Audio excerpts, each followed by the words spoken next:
Seriously? It's 100 degrees out and I've been working for 12 hours already today. Who are the callbacks? Oh, it's 2 customers from Dave's around the other side of town. And why the hell can't he do them? Oh, he went home already. I'm sending you the customer info now. Get it done. What a fucking asshole. This Tales from the Crawl Space Asshole Bosses episode. Because I'm an asshole. Yo, yo, yo, yo, yo. Greetings, boys, girls, and cheese bags everywhere. It's your old pal Jack. Tales from the Crawl Space podcast, and across the desk and across the miles, Mr. Brad Harvey himself. How you doing, brother? Man, I'll tell you what. It's fucking season. That's how I'm doing. Right? Yeah. I have not. I sweated out of pores I forgot existed. Oh yeah, it's been great. If you're a Midwest cheese bag or listener of our show and not a cheese bag, shame on you. But we've had a heat bubble out here all fucking week long, and it's been crazy. It's been in the 90s every fucking day.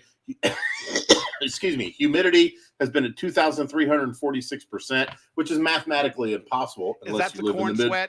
Unless you live in the, it is not corn sweat yet. Corn's only like this tall right now because it's like the end of June, right? You know, corn will be knee high by the 4th of July. 4th of July, and then we can start. That's when the corn actually grows armpits and starts to sweat. You know, sweat. Be glad you don't have to deal with like corn swass. Corn swass. Corn swass. Just dip that ear corn in that corn swass. That's right. Just rib it down back and forth down your crack, you know, in a vigorous circular motion, hitherto unknown to the people of this area. Kerneled for your pleasure. Damn Skippy. Good old corn sweat. We'll talk more about corn sweat in future episodes here at Tales from the Crawl Space. But right now, we're going to talk about asshole bosses. Oh, yes. Fucking asshole bosses. Look, we've already got the Pestrogen podcast and Mr. Mario in the chat today. How y'all doing? Oh, Scotty showed up. You got to be shitting me. Man, everybody's here. Evening, gentlemen. Hey, how you doing, Miss Pestrogen? How you doing? How you doing? But, oh, my God. Yep, Scotty knows what it's about. Hotter than a motherfucker. That's right. Our bubble just burst, so it's been like mid-70s all day today. So I'm thankful. Yeah, you should be. Count your blessings. Let's start at number 1. No, it's still hotter. It's still hotter than a popcorn fart, as my mom would say, out here. And so it's gonna be hot. It's gonna be hot for the next few days at least. Yeah. So yeah, but then after that, it kind of settles down mid to upper 80s. That's where we want to be. But fucking humidity, man. God damn. You know, because at the end of the day, it's not the hate, it's the humidity. And you know what? That's actually fucking true. I mean, I've been in 90, 100 degree weather where it's not been real humid. And yeah, I mean, it's just as intolerable, but you know, at a higher temperature. I tell you, I was in Arizona, and I went to Arizona for a Johnny Marie branch manager meeting. And as soon as I stepped out of the airport, Phoenix Sky Harbor Airport, it was so dry and so hot. It was almost like when you got a hangover and you just got this cotton mouth. You're like, yeah. And it just sucked the moisture right out of your mouth. Oh yeah, what the fuck, man. But at least you could breathe the air. I mean, yeah, it was hot and miserable air, but at least you could breathe it. You get out in this humidity where it's like 98% humidity. You walk in and you're just like, it's like a fucking wall just stops and you just can't fucking breathe. And it's like, oh my God, it's just terrible. It's terrible. And then Oh God! I had a great I had a very interesting experience today. I'm okay. It's hot. It's muggy. It's shit. I'm having a great fucking day. I'm King Midas, right? Everything I touch turned to sold. All right, and so I was like, you know what? I'm going to celebrate with a salad from Zaxby's. So I go into the Zaxby's drive-up, right? I order my food. I get it and everything. I put it in gear, and all of a sudden the gear shift just goes zoom. Right down to the bottom. And it's not like clicky, clicky, click. It's smooth, right? Problem is, it's stuck in reverse. Oh. Fortunately, no one is behind me, right? So I'm just like kind of creeping around, trying to get around that corner, make sure nobody's coming up to get their chicken fingers and, rear end of my ass. but I got really lucky and then just kind of backed in, was able to back into a parking spot. And I'm sitting there. I need to call William the Merciful and get this fucking shit figured out. And I was like, you know what? I'm gonna eat my salad first. So I just sat there, put the parking brake on, kept it in gear so the air conditioner would flow over my extremely sweaty body. And I ate my salad, and then I had everything taken care of. So I was able to get back to the office, courtesy of one Dusty Creek, and. When I got there, I had one more stop to run, and the only vehicle that was available was my own, which was my 1994 Dodge Dakota with no air conditioning. Oh shit! Oh my god! So I go to this last stop, right? I end up closing the sale, and I'm just like, all right, this is fucking sweet. Yeah. So I ended up selling like a bitch today, but it cost me a lot of water in my body because I came home and I just like 4 glasses of water. Immediately. And it's like, okay, it's time. I've earned my keep. I've graduated to iced tea now. So I'm slamming that right down and everything. That's like, oh my God. But we're not here to talk about my sweat. But the tea's a diuretic. A tea is a diuretic, as is coffee. That's why Mormons don't drink it. Donnie and Marie's don't drink it. Oh man. Fun. Anyway, asshole bosses.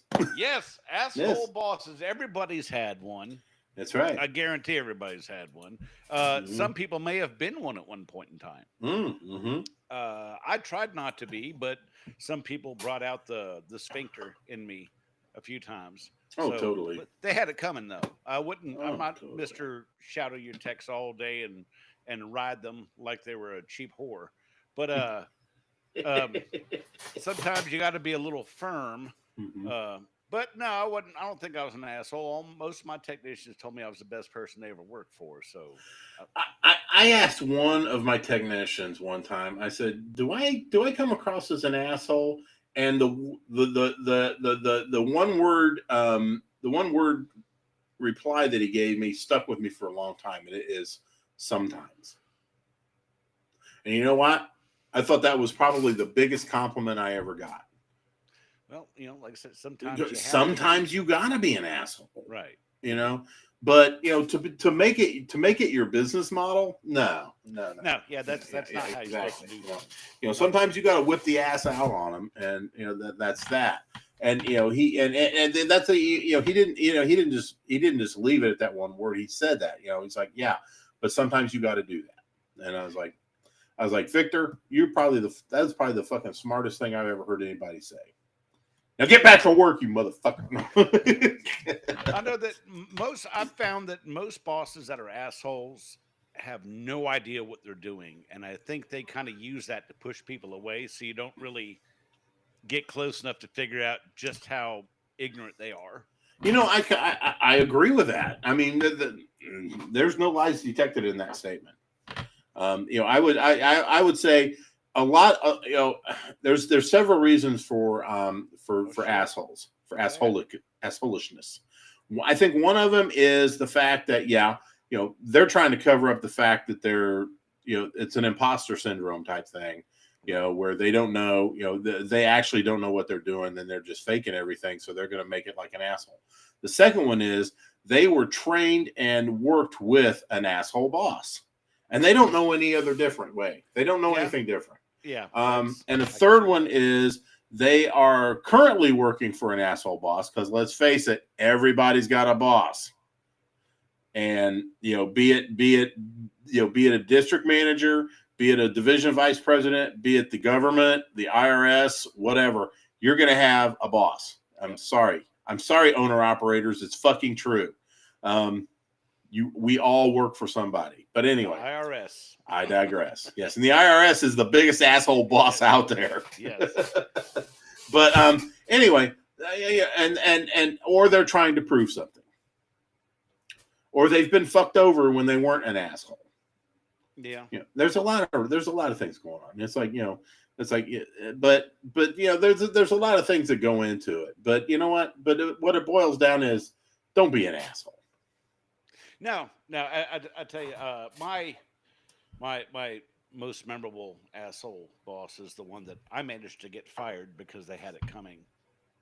it was the boy named Sue. And all I have to say is, Jack sure can write a letter. That's one of my favorite stories of all time.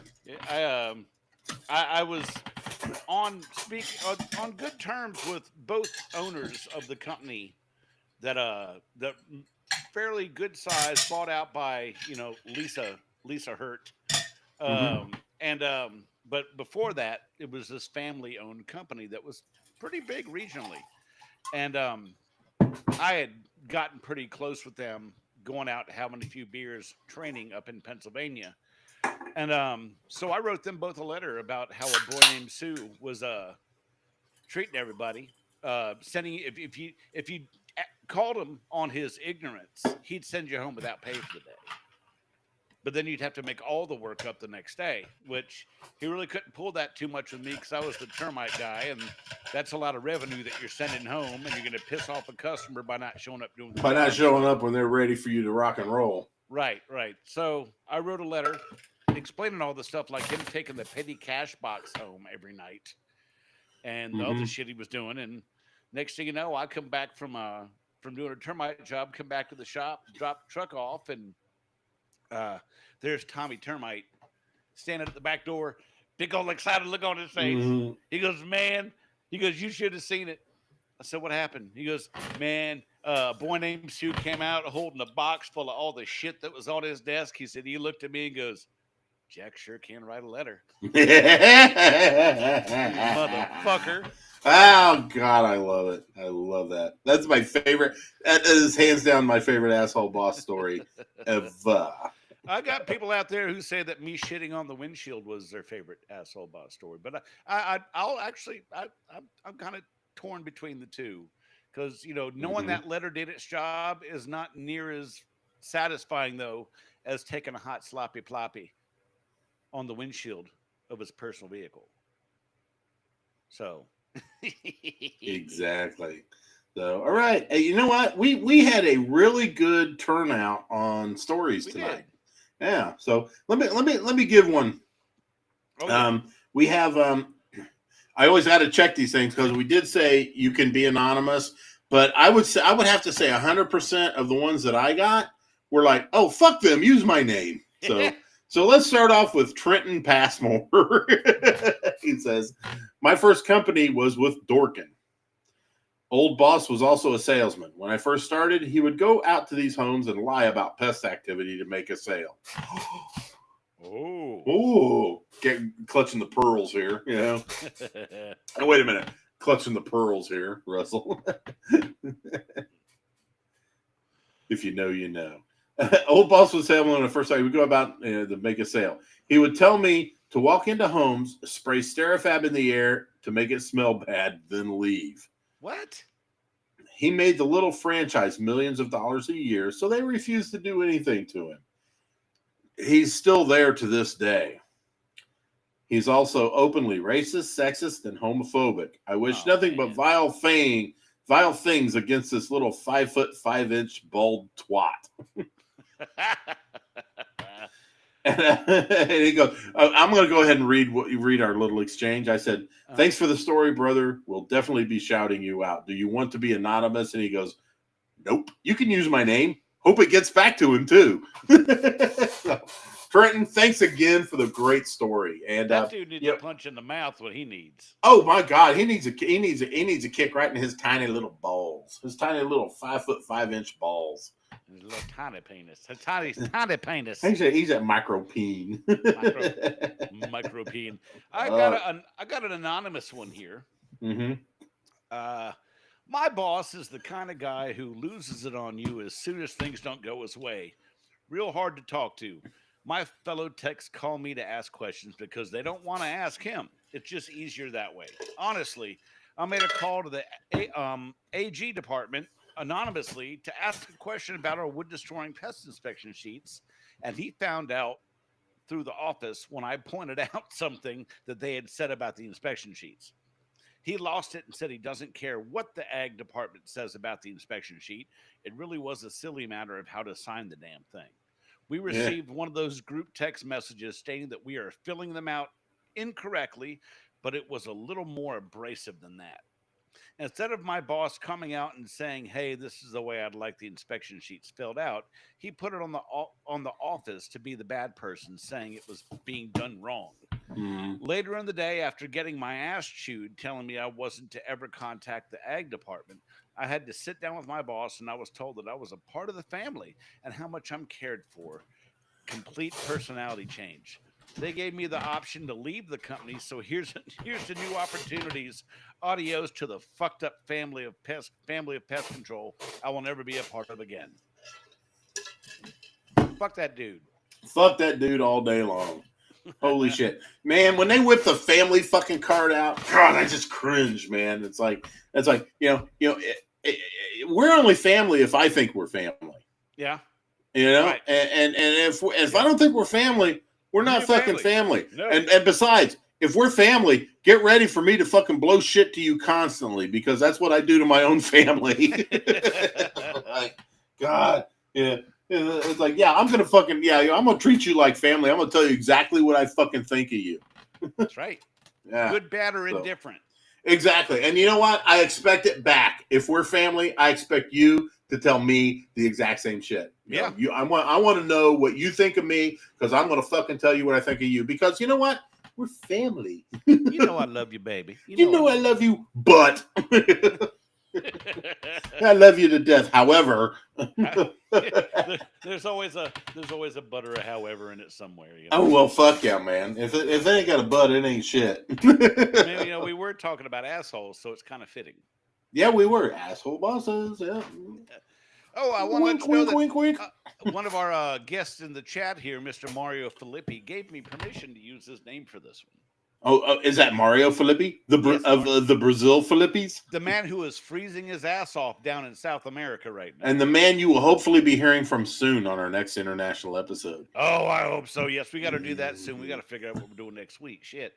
I still can't. I can't, dude.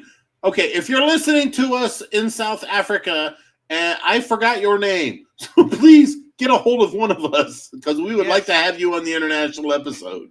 If you are from a country other than the United States, let us know. Get a hold of us, either Jack Starry or Brad Harvey, and we would love to get you on the international episode. We want to. Is Canada still talking to us? Why wouldn't Mr. Rodney talk to us? I still love Canada. No, that's Rodney. I mean, I was talking about the rest of Canada. Rodney's Mr. Canada, as far as I'm concerned. Yeah, you got it. No, he's the mayor of Canada. Eh? He's the mayor, eh? He's the mayor. He's all about it. It's right there next to. He's in Nova Scotia, which is right Nova next to Scotia. Dildo, Newfoundland. Oh well, I tell you, the Newfoundland people are pretty fucking huge. So Newfies they're huge and they're hairy and they have black hair covered. Oh, those are the dogs. I'm sorry. yes, they are. There's not too much difference on them, but don't hate me. Damn, I almost said it. Mr. Mario Filippi says, I'm not sure if this fits the theme of the episode of the show, but this is a story that happened over 20 years ago, and I hadn't told it to anyone in a long time. Before working in pest control, I worked as a trainee in the quality assurance department of a meatpacking plant in the Midwest of Brazil, certified to export beef to Europe and China. I was newly graduated, and it was my first job. My direct supervisor was afraid I would take her position and treated me like some dumb kid.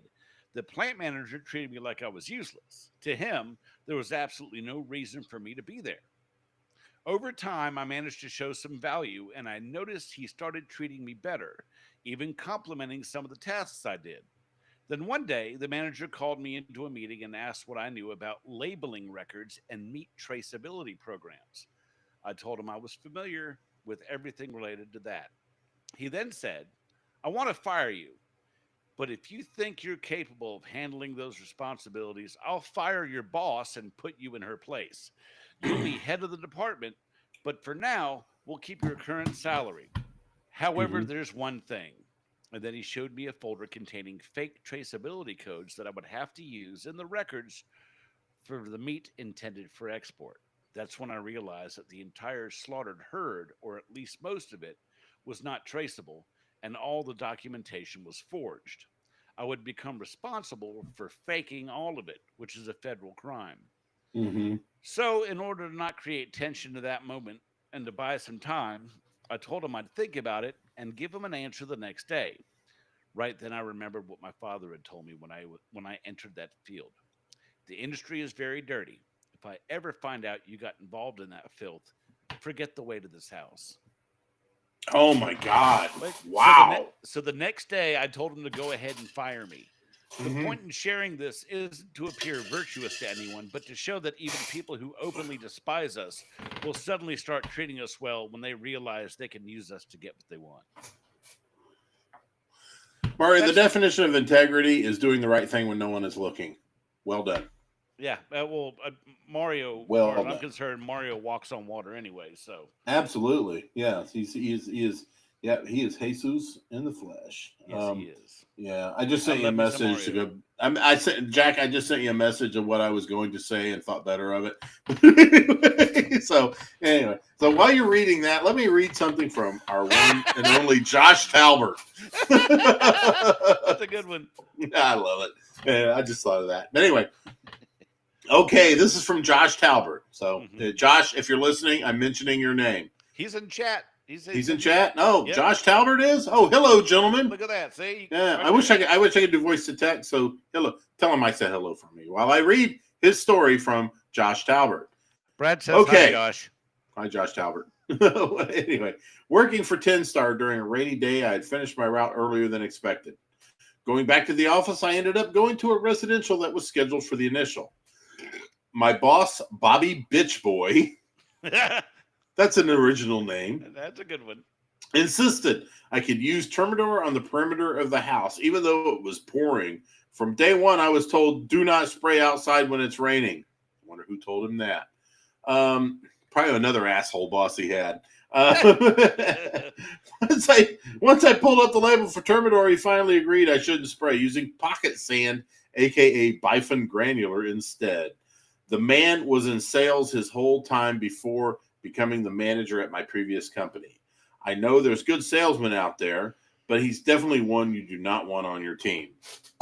Josh, fucking A, man. What can I say? We've only read like 3 stories, but I'm noticing a trend, Jack. Yeah. The biggest asshole bosses come from sales. They do, and I worked for a company that actually all of the salesmen, when they sold a service, they had to do the initial, which I think was fantastic because they're not going to set an unreal expectation because they're the one doing the initial service. Mm-hmm. And if there's a callback within the first 30 days, the salesman has to run it. So it kind of keeps them on the honest tip, as it were, when it comes to the service. And then they have a working knowledge of being out there and actually doing the work. So I think that was actually a step in the right direction for that. Okay. That's good, empathy and all. But you know what? I am now in sales. I have spent 33 years in service, and now I'm a salesman. But apparently I'm also a service technician still. It's like, there's nothing there. I mean, don't get me wrong. I'm all for the team, and we're shorthanded right now. We've got somebody coming that's got some experience, and we're going to be okay. But until then, I'm fucking running services. I'm selling the shit. I'm servicing the shit I'm selling. But when I have to spend a day out servicing the shit I'm selling, what am I not doing, Jack? You're not selling it. I'm not selling. You're goddamn right. I'm not selling. But and when you make speaking in terms of nickels and dimes, when you're making more money selling than you are servicing, it gets a little disheartening. But goddamn it, I'm a team player. So, but you're out there kicking ass, and I'm also a drunk team player right now. So anyway, it's what it is. So you do it. So all you do is look for tomorrow. Look towards tomorrow. And tomorrow we'll have somebody that's going to cover everything, and I can get back to the business of selling and growing the company. So, but anyway, gotta love it. I love you, Bill. But anyway, just wanted to throw that in there. I love you too, Bill. Just don't. William is indeed merciful. So okay, it's your turn, buddy. I did one. It's your turn. Oh, okay. I got a twofer, but I'll do one of the two for now. These have to be anonymous. Okay. I work for a man we'll call Lord Farquhar. Typical little man, bullied his employees to take on dangerous tasks, strutted around like he was God's gift to the world. We didn't get on because I wouldn't put up with his temper tantrums and refused to risk my life just to get the job done. He once belittled me for leaving early for a family emergency, which I quickly shot down and put in his place. To get revenge and to be a smartass, he decided to make me redundant 5 days before Christmas Eve as a present.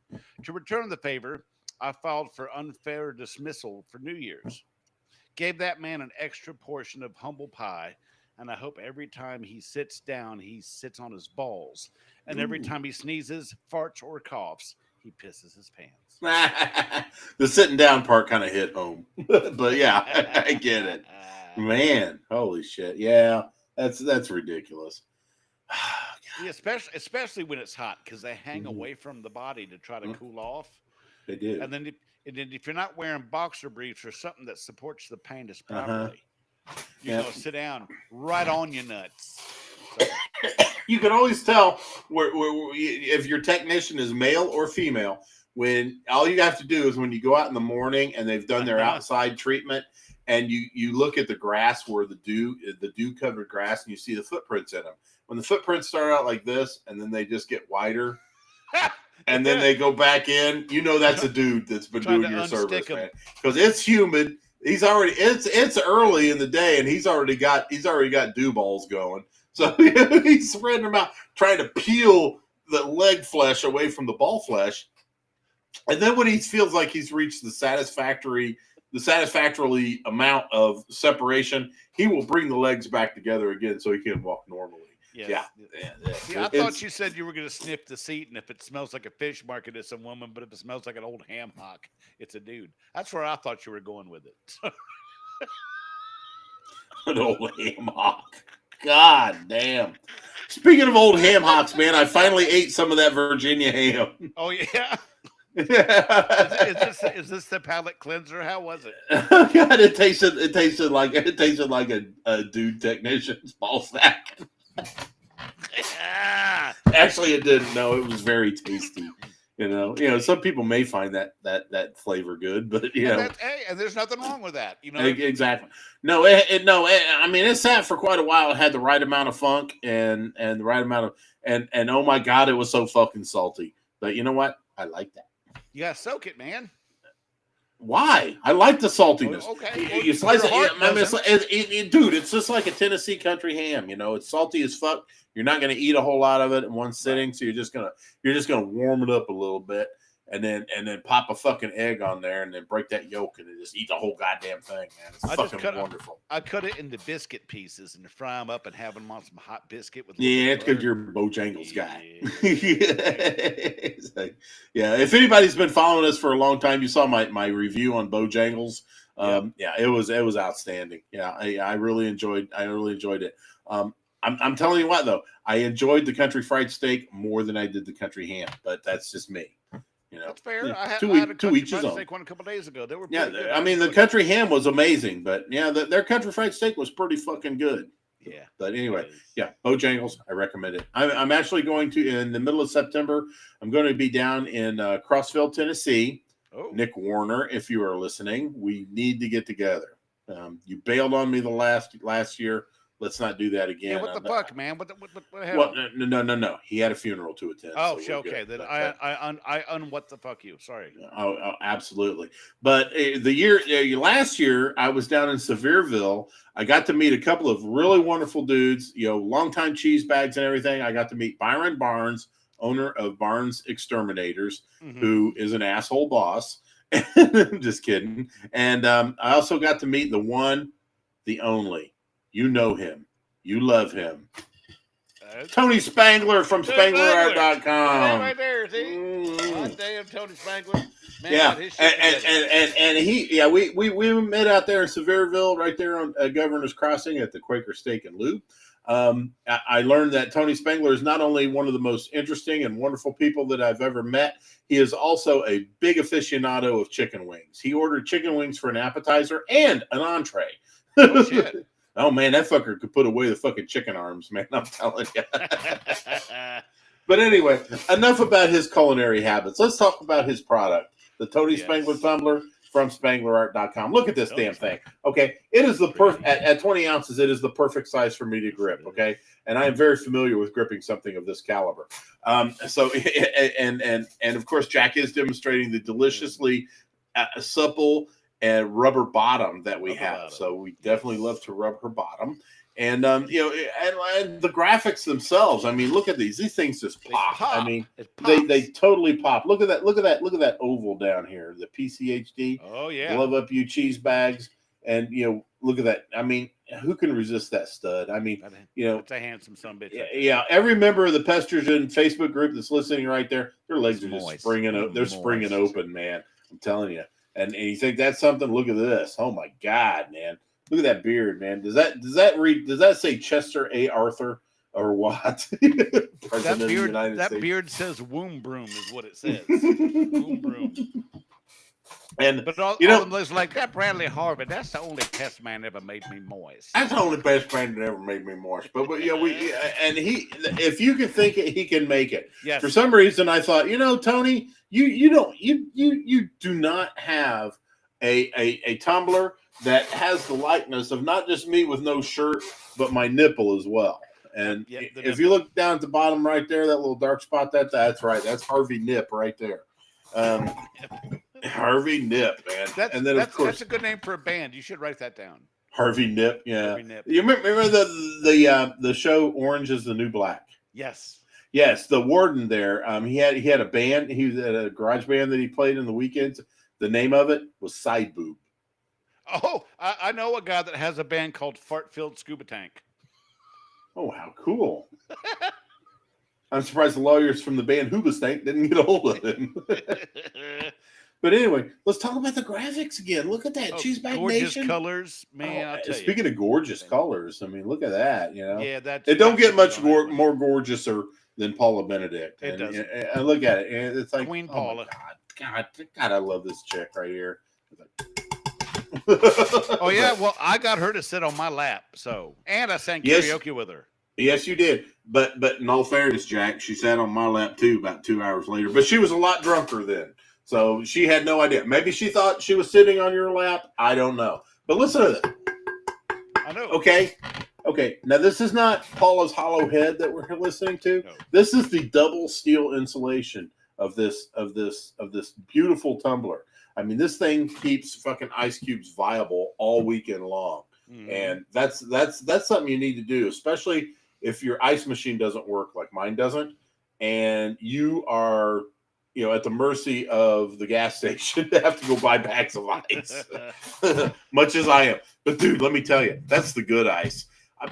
My ice machine has been broken for like 4 years, and I haven't replaced it because the ice at the gas station is just so damn good. Yeah, I think I brought 40 pounds last October. Oh, you sure did. You know, next October, I'm going to have you bring another 40. That's right. But anyway, so, I mean, it's got it all. I mean, for an incredibly low price, which I have no idea what it is, you will get that insulating quality. You'll get these eye-popping graphics, and most importantly, you will get there's more. The medical device of the century. And that is the one and only surgical steel stainless urethral sounding rod. Jack, tell them about it. Well, as a personal testimonial, I ate 36 deviled eggs, and I had so much cholesterol coming out of my penis that I needed that beautiful, well-milled, knurled at the end, urethral sounding rod, surgical grade, sterile, slid it right up in my penis, clear Looks out like an engagement ring, don't it, Jack? It does. Yeah. It's so pretty. But you don't put it on your finger, you put it in your penis. Or you can, you know, your urethra, if you're a lady, you can get that puppy up there too. And I got to tell you, when it comes to loving time, you can launch loads like a fucking t-shirt gun with that damn, if you leave it in there. And it's great for priapism because, you know, you can like help keep your, you know, steer thing. And if you can't get it up, you put it in there and you can still get the job done. And look at that, right up in that hole. I've had views like that by women who were like highly traveled highways. This is for those of you that are listening to our podcast on mushrooms. Oh God.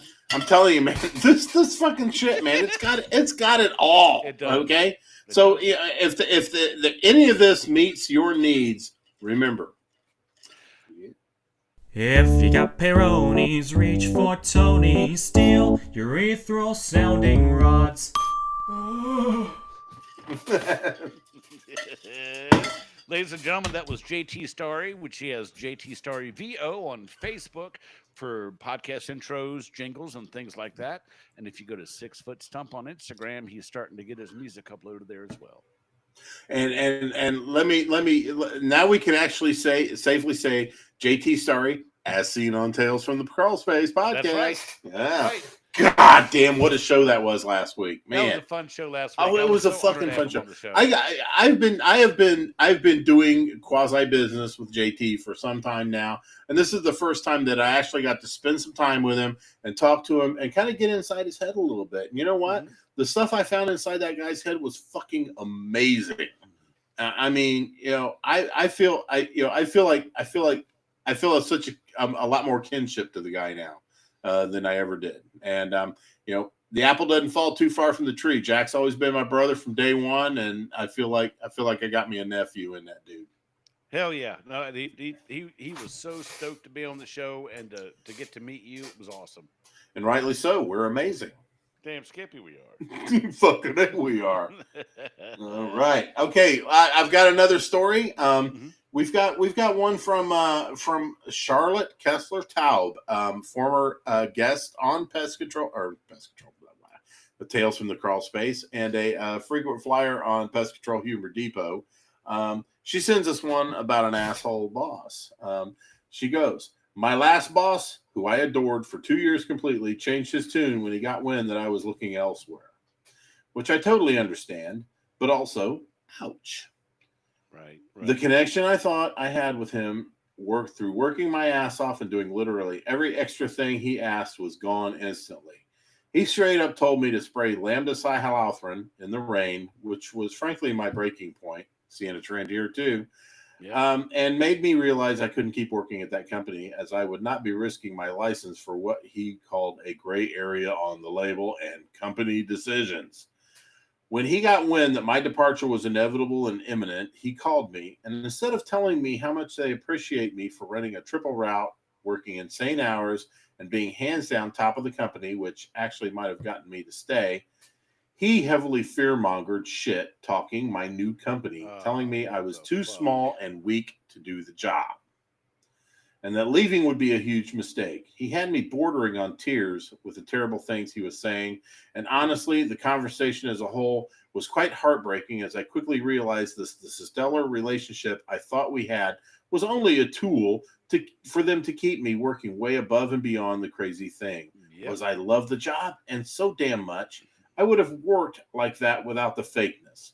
He said literally everything you shouldn't say to your top tech if you're trying to get them to stay. He also promised me a several dollar bump within the next few days, all of which were raises I had earned via obtaining licenses months prior, but never received.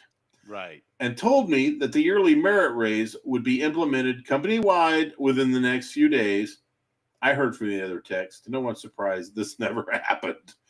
He brought up my very personal health issues that I was dealing with and said that I'd never be able to survive at my new job given the health issues, which was a huge line crossed as well. What a dick. What a cocksucker motherfucker. He was wrong on all counts. I was not too small and weak to do the job. I quickly built up the muscle to manage the rig hose. My health problems disappeared within a week of being away. Fuck me. Hang on. With phone issues. Where was I? My health problems disappeared within a week of being away from that toxic company. And for the first time since I started working there, I actually felt healthy and good. He also claimed my coworkers would be creepy. And again, he could not have been more wrong. I met some of the best people I've ever met at the new job. In a way, I'm grateful to him through his 2 years I was on his team, as he let me do pretty much whatever I wanted and allowed me to advance and learn more about the industry and built the foundation for a lifelong love of pest control. Good on you, girl. Good on you. So thank you very much, but also fuck you very much. I kicked ass at pest control, I left PC for it. I kicked ass at the job I left PC for, and I'm kicking ass now as a housewife. Good for you. Bravo. Good for you. Yeah, anyone that doesn't know who I'm talking about as far as Charlotte Kessler-Taub, her alias on Pest Control Humor Depot, my favorite group was Aurora Kakazaki. I think I pronounced that right. Kakazaki. Yeah, she'll set me straight. Say that 3 times really fast. No, thank you. I don't want my mouth to have. Yes, I don't need to sprain my tongue right now. I may need it sometime. An oral prolapse. God. Oh shit. That's all I need is a rosebud hanging out of my mouth. I got a story here. Story 2 from the person who submitted the last one I read. Had a boss that took full advantage of me. I was second in charge and everything but title and pay. I used my own equipment, hired and trained his whole team, and I was the go-to guy for most things. When I finally asked to make the role official, he basically demoted me. To make things worse, my partner was battling cancer at the time, so had taken a fair amount of time off because of it, as you should. She was getting treatments just before Christmas, so I needed to take time off for 2 weeks. So I had a meeting with him to discuss how to make it work without going unpaid just before the holidays. I offered to work overtime, weekends, and forgo paid leave for the following year, to which he agreed. Christmas comes and goes, and I was not paid. To say I was livid is an understatement.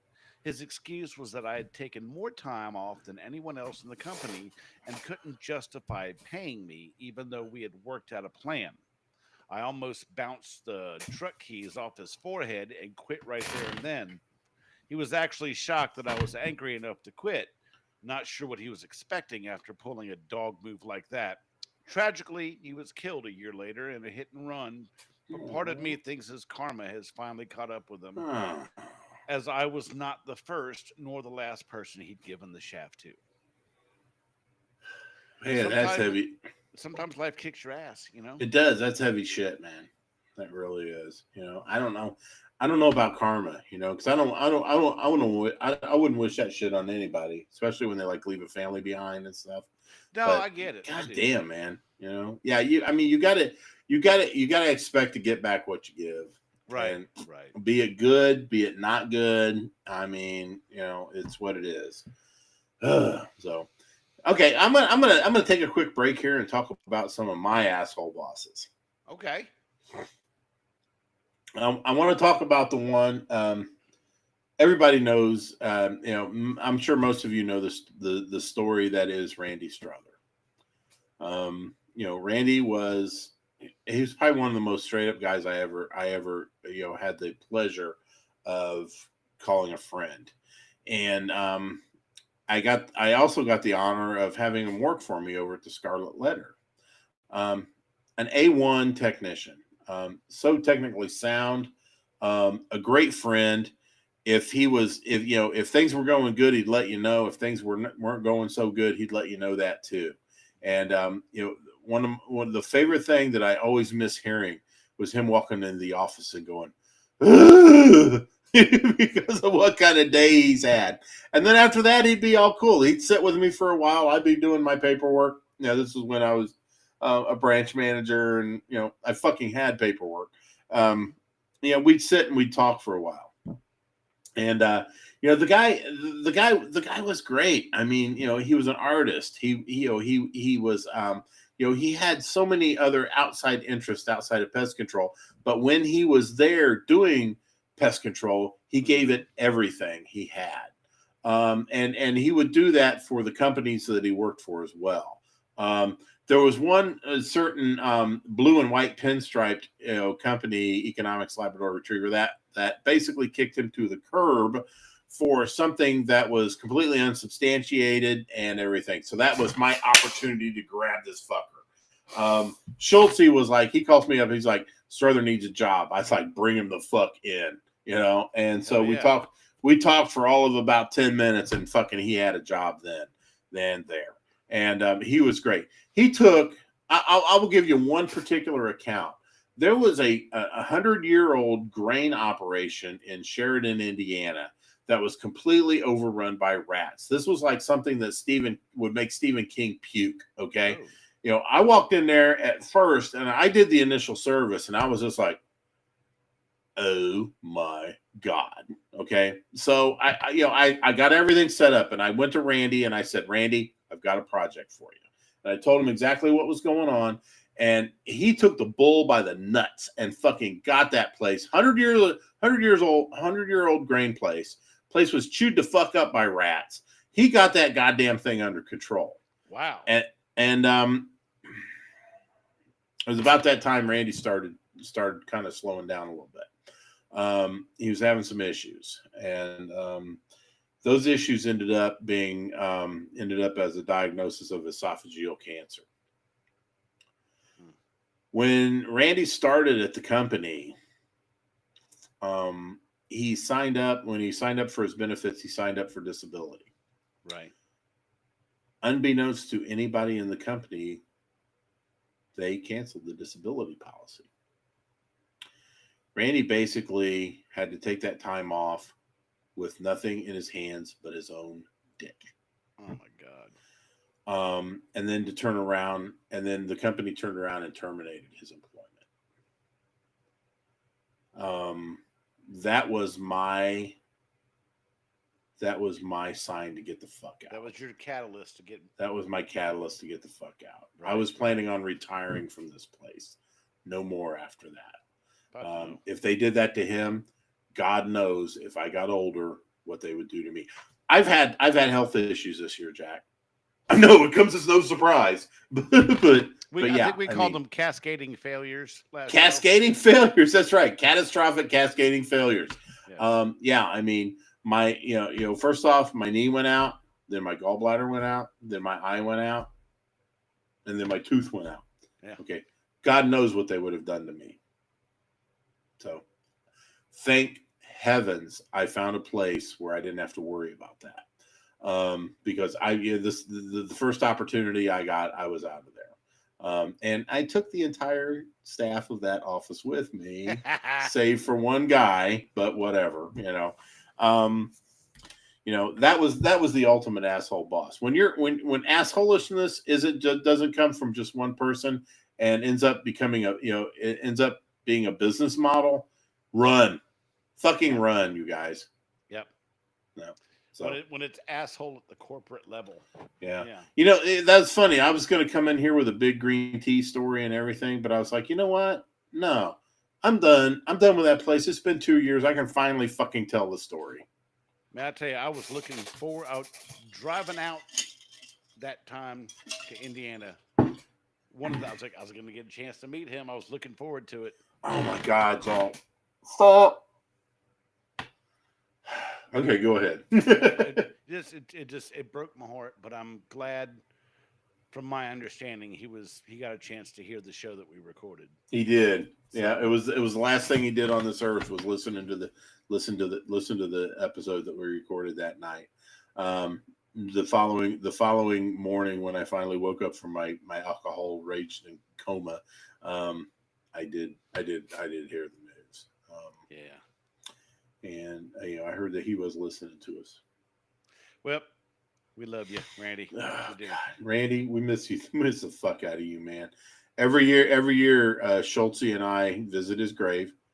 I always smuggle a little liquor into the graveyard, and we drink a toast to the dude. And nice. He wouldn't have had it any other way. And if we find any flowers that his ex-wife put on there, we kick them off of there before we drink the toast. It's like fucking Lauren. Yeah. Randy.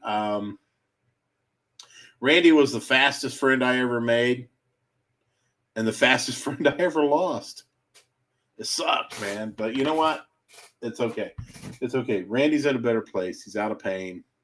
Blah blah blah. And so. But anyway, that was probably the biggest asshole boss story I ever had. And that does take the cake, really. Yeah, it does. But now anyway. I do have some more though. You got some more? Oh, fuck yeah, I got more. For one thing, I got Russell, and it's a big one. Oh, much like Russell himself. I was gonna say that's what Brad said. Dude, I'm telling you what. Yeah, Russell is definitely on my guy crush list. Unfortunately, I can't find. Ah, there he is. Okay. All right, Russ. You want me to go ahead and read Russell's? Yeah. Let's set the mood. Oh. Oh, I know. Whenever Russell says "let's set the mood," it's like, boing. I had worked for this Donnie and Marie for a really long time, going from start tech to route tech to service manager to branch manager. It was originally a really good place to work. I knew the owner and was friends with my supervisors and colleagues. I am still friends with some of the managers, so I'll leave the company name out of it. Okay, Russell, whatever you say. Fair is fair. Yeah, fair is fair. And all I know is when I get done with this podcast, I'm fixing to take a wet shite. But then we expanded really big, really fast, and they took on the usual Donnie and Marie corporate attitude, forcing us to read bland and repetitive managerial books that did the opposite of enlightenment. And when I would suggest specific books, I was ignored. That sounds familiar. Oh, Working for the Forest Service as a team boss, I was forced to read Leadership Tactics of Attila the Hun. And to this day, I still have that book and I still swear by it. And that does not surprise me a bit, Russell. It's an amazing tool, much like you, Russell, and reference and guide, but I digest. He meant I digress. I always strive to get to know my text, to know each one individually and their families, as well as at least one goal they had in life that I would be able to check in on and see how they were doing in attaining that goal and how I could help them. My job was, as I always put it, to ensure the success of my technicians. I'm right. I am not perfect. Don't think I am, but I do try to be decent. I have a lot of stories of them. Shutting down my food pantry I started for those that needed a little extra help, pencil whipping write-ups and falsifying them so to screw over techs who were fired for menial things, or to fire techs that they just didn't like, trying to fire a tech for taking too much time off after his wife and daughter passed away. That's Donnie and Marie for you. Really positive and Christian behaviors, you know? Yeah, I'm sorry. Donnie and Marie have nothing to do with Christians. Jesus gets lip service there. Anyway, but one repetitive issue immediately sticks out in my mind. After I stepped down, after I became so disgusted with the system, I was running routes and they would purposely ruin my routes. For those that know Houston, Texas, my route would start in Pasadena, go to Baytown, Rose, Sharon, Alvin, Texas City, and Friendswood, all in one day. Jesus. Paula's shitting bricks right now. For those that don't know, that's about 6 to 7 hours of drive time. Now Jenny's shitting bricks. On top of 17 stops, over half of them being callbacks, I was making $900 a paycheck twice a month. Wow. When I would mention this to management, I was told that there was nothing they could do to fix my routes. I was experienced. I should know how to run it. And on top of that, I was being written up for not completing my routes because that much drive time and 17 stops mean I have to do 5 to 10 minutes a house. That's not a complete service. Nope. I stuck it out until I saw they were doing illegal termite work and found out they were still using my C certified applicator license for that branch. When I brought it up and asked for compensation for them renting my CA, I was told to suck it up, basically, and I hung on, hoping that anything would change. My write-ups grew. My routes became even worse, and yes, that was possible. So I left. I couldn't anymore, and life has been rocky, but so much better since that moment. I am free from their filth and slime. I have also found that their head of sales was in a lawsuit that had to pay out $6 million to customers he had lied to, stolen from, and had illegal dealings with. A small karma. But to all of them, this is where it gets good, Jack. But to all of them, may you develop Fournier's gangrene. If you have a strong stomach, Google image that one. For those that don't, basically your testicles and inner thigh rot with a horrid and painful bacterial infection. It's yummy. Oh, damn, that is awesome. Well, I tell you, that is par for the course for Mm-hmm. Donnie and Marie to do that. And I'll say this: if you work for a Donnie Marie company and they start trying to force you out, don't sign anything. If they give you a write up, look at it, Mm-hmm. hand it back to them. Do not put pen to paper for anything, Mm-hmm. not checking something off, not writing your initials, not writing your name, because that is plausible deniability. Because when you go for unemployment, if you've got these write ups that you signed, that means you've known about all of them and you don't Yep. deserve to get unemployment. But if you don't sign them, you say, "Hey, I never got it. I don't even know what they're talking about." Yep. They can't prove that you did see it, so that's plausible deniability, and you're Mm-hmm. much more likely to get unemployment. So Oh, don't sign absolutely. anything. Don't sign anything. Yep. That's all I So, gotta say. I've got one more story. All right. Then I got Let a few. me. One, two, three. I got three more to You read still off. got something? Fucking keep going, man. All right. Let's see. I lost my place here. One, two. All right. My old boss would sometimes ask me to wait a couple days before I cashed my paycheck. When I eventually complained about it, telling him that I had my own bills to pay, he erupted, "You should be grateful that I even gave you a job. You get paid before me," as if it should have been any other way. I lasted about three paychecks before I moved on. Don't fucking blame you. If the No, company can't pay their own employees, that it absolutely not. that is horrible mismanagement, and you did the right thing for getting the fuck out of there. Yep, absolutable. Oh my god. I got one that says there was a time when air conditioning was an extra option when buying a truck. The boss would have none of that and said that it Mm-hmm. cost too much. I was second in command and felt horrible watching our techs come in at the end of the day looking all wiped out from the heat.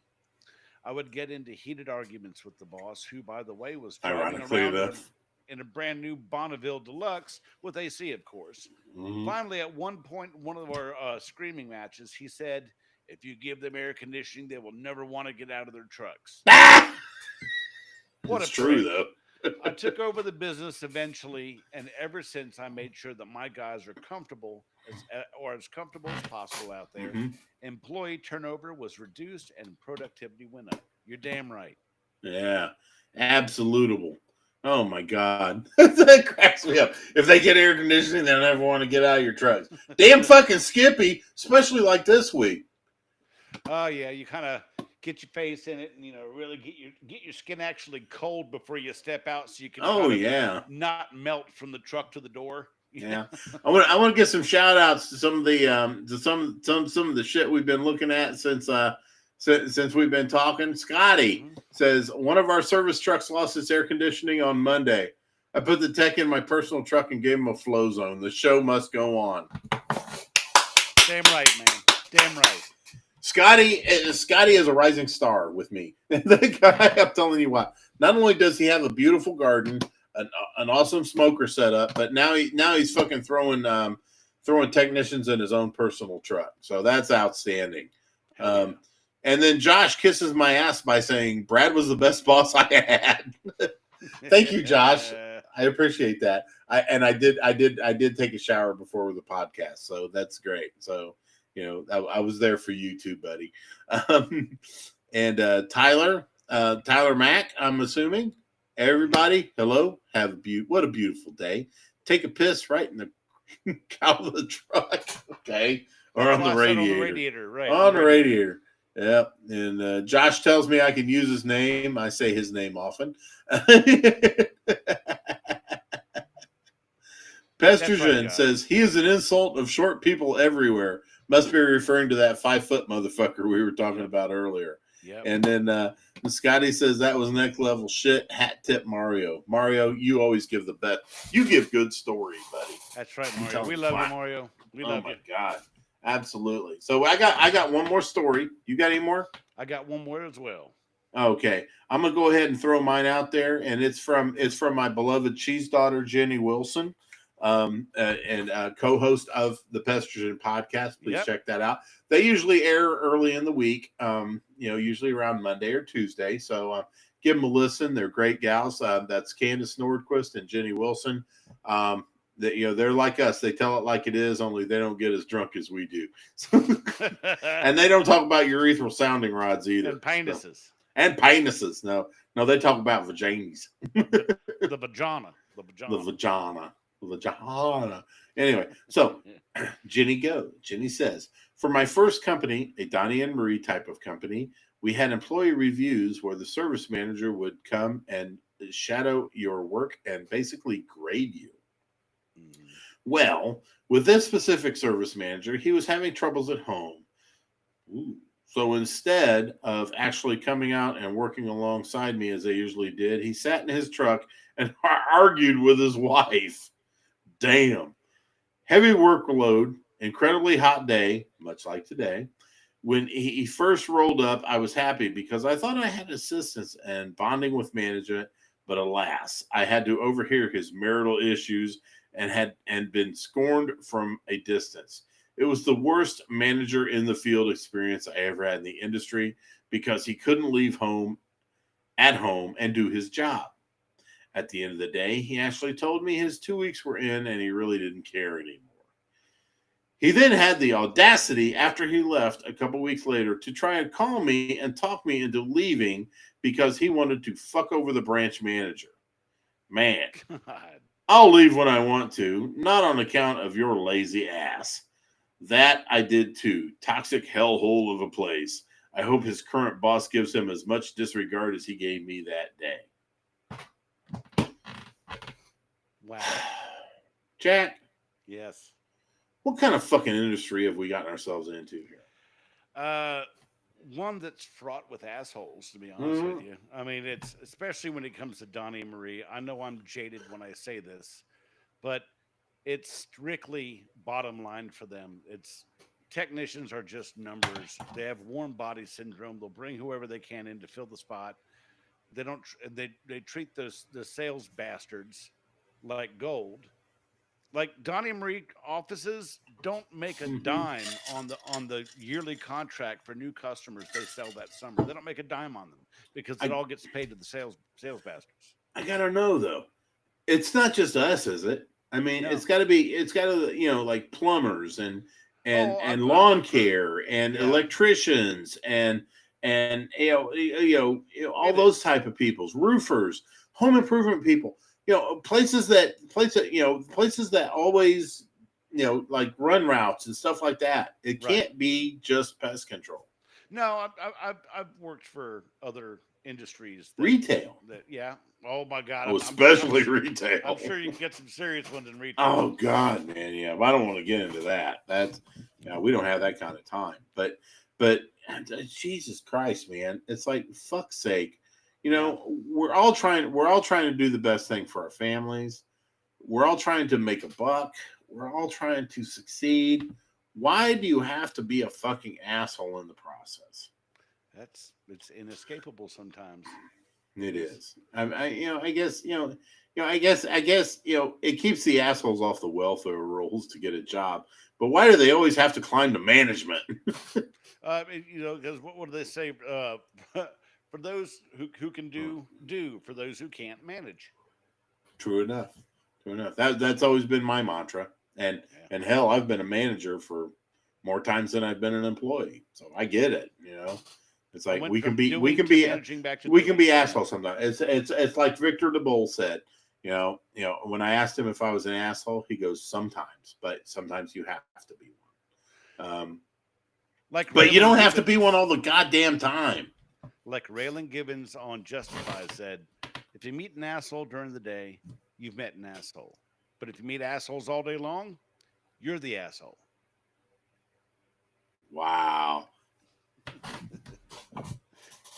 Yeah. Well, I got one more story here. We're going a little over here. Mr. Who gives a shit? Richard Chisholm gave me permission to use this. Oh, Dick Chisholm. All right. I didn't say that.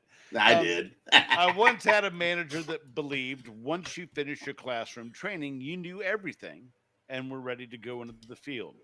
I tried to tell him with proper training, it takes you a year to figure out what the hell is going on. It's more to learn in this business than 2 weeks on the job training and classroom training. Now you get them assholes that are just trying to get them production numbers, and they'll just Oh, go throw you yeah. out there to the wolves, you know. Yep. Absolutable. And that cracks me up. That cracks me up whenever, I hear about that. I get it. There are some things. Okay, let's just look at it this way. Okay, when I left Scarlet Letter and went to work for Will and the Merciful, I was the exception to the rule. I've been at it for 30 some years. All what I needed to learn was how he wanted things done. Day one, I didn't ride with anybody. He put me in a truck and I ran. Okay. Right. I ran so far away. And I I ran. I was waiting for you to do that. So far away. A flock of seagulls. Yeah, the one old finger swoopy keyboard.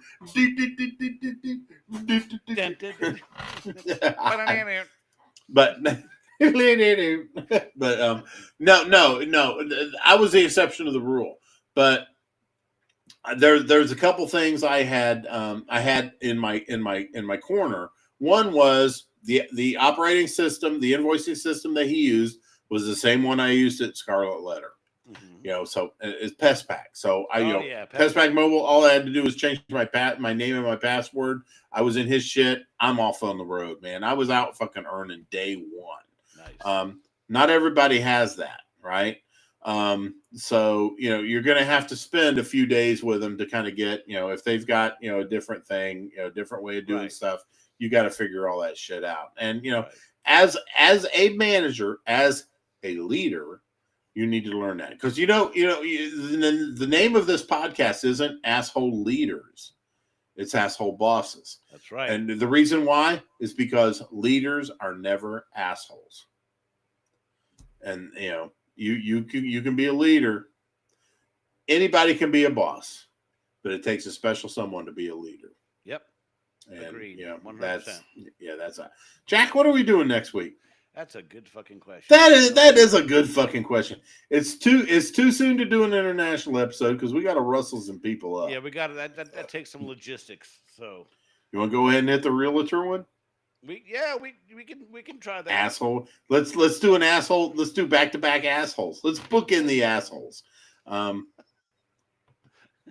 Let's touch butts. That sounds like a porno. Back-to-back assholes. Back-to-back assholes. Yep. 2 assholes, one cup. Wow. Okay, let's talk about realtors for a minute. And then you guys give us your stories, okay? Realtors. They're probably some of the dumbest fucking people out there. I'm sorry. Yeah. And I know we've got some realtors that actually do pest control, but you know what? We're not talking about you, all right? We're talking about the ones that want you to falsify documents, to get the sale. They're the ones that wait until the last minute to get their inspection and all that other good shit. You've got realtor stories. I know you do. Please send them to us. You can private message. You can DM me. You can DM this dude right here. And, we'll give you some air. Be anonymous if you want. I understand realtors do bring in some money for you, but goddamn, some of them are just fucking idiotic. So I have a feeling we're going to be hearing from a lot more termite guys than we will pest guys. Which is fine because termite. It is part of our thing here. That was my origin was termite. So I have a your orgasm was termite. My initial orgasm was termites. Your initial orgasm was termites. That's right. That's one way to treat those fucking holes. But anyway. I got a special love for the termites people. I do too, and I didn't start off as termite, but goddamn, man, termite dudes, they're the blue collar MFs of this place. Well, I'll tell you, like I always say, you can go to a crowd full of pest control people, and without even fucking saying anything, you can pick the termite guys out of the crowd. Oh well, hell yeah, they're the ones that look like Nolan Gainey. It's like sitting there all jaded with a cigarette dangling out of their mouth, with absolutely zero fucks. Exactly. So yeah, we are not going to have a guest next week. So thank God. But yeah. So but I'm going to say, let's say 2 weeks from now, you want to try the international one. Yeah, This is the beauty of Tales from the Crawl Space, because Jack and I will sit here on the air and try to figure out what the fuck we're doing. Yeah, instead of trying to hide it behind it, it's like, let's turn this off and then we'll talk about it. Fuck that, Nah. But anyway, so yeah, okay, asshole realtors next week. Yep, Asshole Realtors. And On then Tales from the after Crawl that- Space, TFTC Live. So yeah, and thank you very much, everybody, for your stories. You guys really brought it in this week, and we really appreciate it. We are nothing without you, and right. all 15 of you motherfuckers, all 15 of our listeners are the bomb. So, on behalf of us here at TFTC Live, Pest Control Humor Depot, our favorite group, SpanglerArt.com, we wish you to bug the fuck off. Bug off. Y'all come back now. You hear?